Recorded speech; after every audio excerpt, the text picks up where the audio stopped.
Hello दोस्तों और BCom के सभी स्टूडेंट्स, आपका बहुत बहुत स्वागत है फाइनेंशियल डेटा एनालिसिस के इस वैल्यू एडेड कोर्स में। मैं जानता हूं एग्जाम्स पास हैं और ये टॉपिक थोड़ा कॉम्प्लेक्स लग सकता है, लेकिन फिक्र बिल्कुल मत कीजिए। अगले कुछ ही मिनट्स में हम हर कॉन्सेप्ट को इतना आसान और क्रिस्टल क्लियर बना देंगे कि आप एग्जाम के लिए 100% कॉन्फिडेंट फील करेंगे। तो तैयार हैं? चलिए शुरू करते हैं। देखिए, हमारा आज का गोल सिर्फ एग्जाम पास करना नहीं है। आज का गोल है इन नंबर्स के पीछे की कहानी को, उस स्टोरी को पढ़ना सीखना।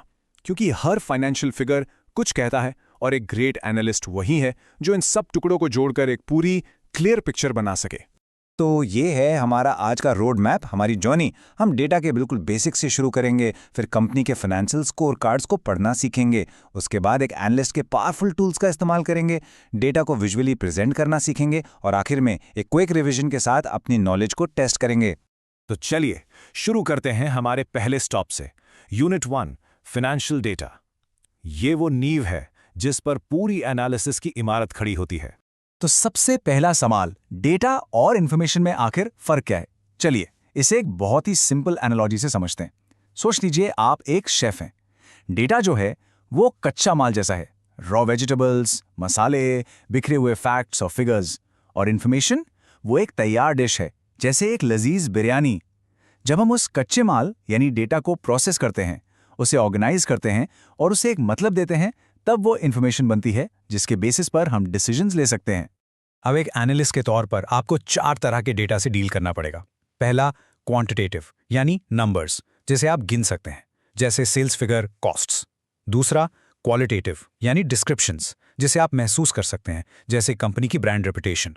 फिर आता है स्ट्रक्चर्ड डेटा, जो एक्सेल शीट की तरह बिल्कुल साफ सुथरा रोज और कॉलम्स में होता है। और आखिर में अनस्ट्रक्चर्ड डेटा, जो ईमेल्स, न्यूज़ आर्टिकल्स या सोशल मीडिया कमेंट्स की तरह बिखरा हुआ और मेसी होता है।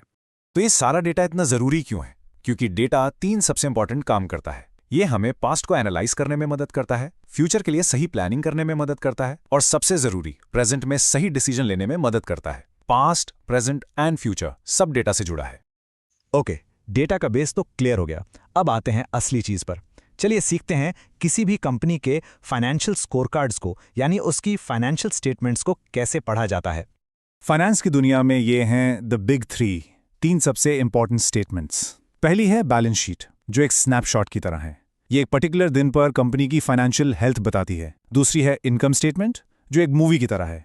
ये एक पूरे साल या क्वार्टर में कंपनी की परफॉर्मेंस दिखाती है, कितना कमाया, कितना खर्च किया। और तीसरी, कैश फ्लो स्टेटमेंट, जो कंपनी में कैश के आने और जाने का पूरा हिसाब रखती है।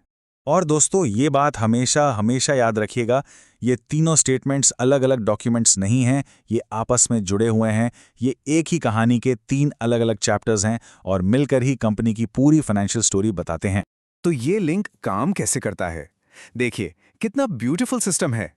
इनकम स्टेटमेंट से जो नेट प्रॉफिट निकलता है वो सीधा बैलेंस शीट में इक्विटी में जाकर जुड़ जाता है। फिर कैश फ्लो स्टेटमेंट का जो साल के एंड का कैश बैलेंस होता है वो बैलेंस शीट के कैश अमाउंट से बिल्कुल परफेक्टली मैच करना चाहिए। ये एक तरह का सेल्फ चेकिंग सिस्टम है। ठीक है, अब हमारे पास फाइनेंशियल स्कोरकार्ड्स आ गए हैं, लेकिन उन्हें समझने के लिए एक डिटेक्टिव की तरह हमें अपने टूल्स की जरूरत पड़ेगी। तो अब वक्त है द एनालिस्ट टूल किट खोलने का।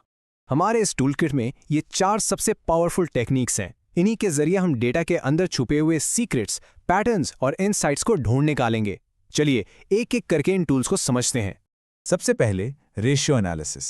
इसका फंडा बहुत सिंपल है। हम 2 अलग अलग फाइनेंशियल नंबर्स को आपस में डिवाइड करके उनके बीच का रिश्ता जानते हैं। एक बहुत ही कॉमन एग्जाम्पल है नेट प्रॉफिट मार्जिन, जो ये बताता है कि कंपनी अपनी टोटल सेल्स पर कितना एक्चुअल प्रॉफिट कमा रही है। चलिए इसका एक रियल एग्जाम्पल देखते हैं। मान लीजिए एबीसी लिमिटेड की टोटल रेवेन्यू है 1 लाख रुपए, उनके सारे खर्चे हैं 80,000, तो उनका नेट प्रॉफिट कितना हुआ? बिल्कुल सही, 20,000। अब फॉर्मूला यूज करते हैं। नेट प्रॉफिट को रेवेन्यू से डिवाइड करके 100 से मल्टीप्लाई करते हैं तो हमें मिलता है 20%। इसका मतलब क्या हुआ? मतलब ये कि हर 100 रुपए की सेल पर एबीसी लिमिटेड की जेब में 20 रुपए का साफ मुनाफा जाता है। सिंपल है ना?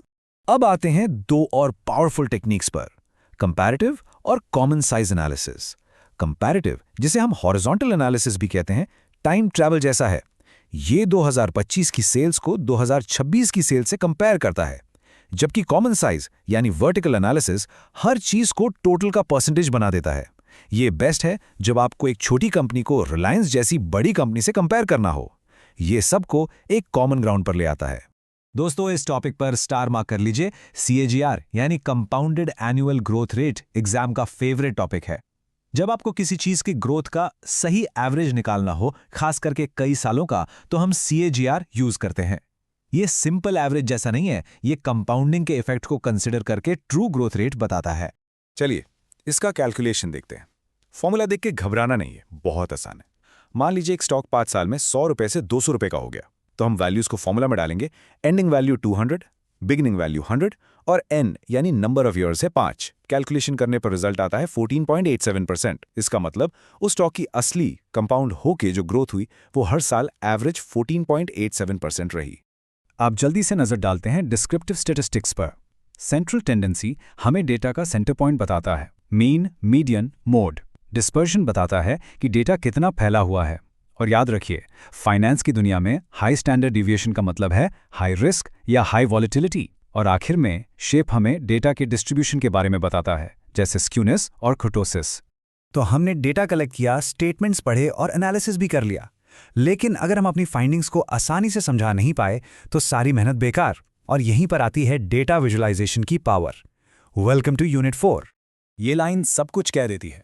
एक अच्छा चार्ट हजारों नंबर्स से भरी एक बोरिंग स्प्रेडशीट से कहीं ज्यादा तेजी से और इफेक्टिवली अपनी बात कह सकता है। ये कॉम्प्लिकेटेड डेटा को एक सिंपल स्टोरी में बदल देता है, जिससे डिसीजन मेकर्स तुरंत एक्शन ले सकते हैं।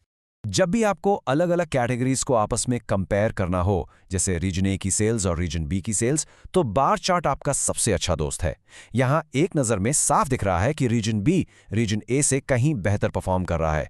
और जब आपको ये दिखाना हो कि एक पूरी चीज, जैसे कंपनी का 100% खर्चा किन किन हिस्सों में बटा हुआ है, तब पाए या डोनट चार्ट से बेहतर कुछ नहीं। ये तुरंत बता देता है कि सबसे बड़ा हिस्सा यानी 50% खर्चा सैलरीज पर हो रहा है। और जब हम इन सभी जरूरी चार्ट्स को एक ही स्क्रीन पर एक साथ ले आते हैं, तब बनता है एक पावरफुल फाइनेंशियल डैशबोर्ड। ये एक CEO के लिए कार के डैशबोर्ड जैसा है, जहां स्पीड, फ्यूल, इंजन टेम्परेचर यानी सारी जरूरी इंफॉर्मेशन एक ही झलक में मिल जाती है। ठीक है टीम, अब वक्त हो गया है एक super fast rapid fire exam revision का। अपने सारे कॉन्सेप्ट्स को दिमाग में लॉक करने के लिए तैयार हो जाइए। रेडी? Let's go. यूनिट्स 1 और 2। डेटा कच्चा माल है, इंफॉर्मेशन तैयार डिश है। बैलेंस शीट एक स्नैपशॉट है, इनकम स्टेटमेंट एक मूवी है और कैश फ्लो पैसे के आने जाने को ट्रैक करता है। और सबसे इंपॉर्टेंट, ये तीनों आपस में लिंक्ड है। यूनिट्स 3 और 4 अलग अलग साइज की कंपनीज को कंपेयर करने के लिए कॉमन साइज यूज करें। असली मल्टी ईयर ग्रोथ के लिए CAGR याद रखें, हाई स्टैंडर्ड डिविएशन मतलब हाई रिस्क। और डेटा की कहानी सुनाने के लिए, कंपैरिजन के लिए बार चार्ट और हिस्सों के लिए पाई चार्ट। रिवीजन तो हो गया, अब वक्त है एक छोटे से नॉलेज टेस्ट का, कुछ इंपॉर्टेंट एग्जाम स्टाइल क्वेश्चंस के साथ। देखते हैं आपको कितना याद है। पहला सवाल, बैलेंस शीट का मेन पर्पस यानी मुख्य उद्देश्य क्या है? और इसका जवाब है, किसी एक खास तारीख पर कंपनी की फाइनेंशियल पोजीशन यानी उसके पास कितने एसेट्स हैं, कितनी लायबिलिटीज हैं और कितनी इक्विटी है, इसका एक स्नैपशॉट देना। दूसरा सवाल, ये थोड़ा एनालिटिकल है, तो ध्यान से सोचिए। अगर एक कंपनी का प्रॉफिट तो बहुत ज्यादा है, लेकिन उसका कैश फ्लो नेगेटिव है, तो इसका क्या मतलब है? इसका जवाब है, ये एक बहुत बड़ा वार्निंग साइन, एक रेड फ्लैग है। इसका मतलब कंपनी अपने कस्टमर से कैश कलेक्ट नहीं कर पा रही है। प्रॉफिट तो सिर्फ किताबों में है, लेकिन हाथ में कैश नहीं आ रहा। ये एक लिक्विडिटी प्रॉब्लम है और कंपनी अपने एम्प्लॉयज की सैलरी या सप्लायर्स को पेमेंट देने में भी स्ट्रगल कर सकती है। और इसी के साथ आप फाइनेंशियल डेटा एनालिसिस को टैकल करने के लिए पूरी तरह से तैयार हैं। अब आप सिर्फ एक BCom स्टूडेंट नहीं, बल्कि एक एनालिस्ट की तरह सोचना शुरू कर चुके हैं। मुझे पूरा विश्वास है कि आप एग्जाम में जरूर रॉक करेंगे। All the very best. ऐसी इंफॉर्मेटिव वीडियोस देखने के लिए LLB स्टूडेंट अड्डा को सब्सक्राइब करें एंड फॉलो करें। If you want any new topic, comment below